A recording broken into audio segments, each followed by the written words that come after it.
మీరు ఆత్మ ఇది మనము ఆత్మని పరమాత్మలో చేర్చు అని చెప్పారు కదా గురువర్య ధ్యానంలో.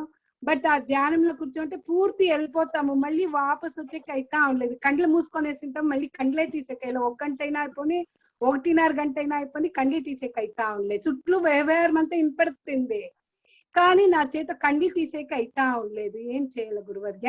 ఏం చేయక్కర్లేదు. మనం కళ్ళు తెరవకుండా 24 గంటలు కళ్ళు మూసుకొని ఉంటాం సాధ్యం కాదు కదా. కానీ మనం గంట అయినా, అరగంట అయినా, పావు గంట అయినా ధ్యానం చేయటం అనేది అలవాటు చేసుకొని ఆ తర్వాత కళ్ళు తెరిచినప్పటికి కూడా ఆ ధ్యాన భావన, ఆ ధ్యానం ఎట్లా చేసామో ఆ భావనలో ఉండాలి. ధ్యానం అంటే కేవలం కళ్ళు మూసుకొని కూర్చున్నప్పుడే ధ్యానం కాదు.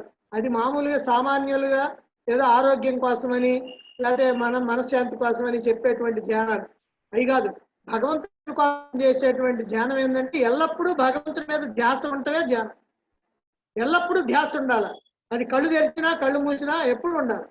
కాబట్టి కళ్ళు మూసినప్పుడు ప్రాక్టీస్ చేసి కళ్ళు తెరిచినప్పుడు దాన్ని అనుభవంలోకి తెచ్చుకోవాలి.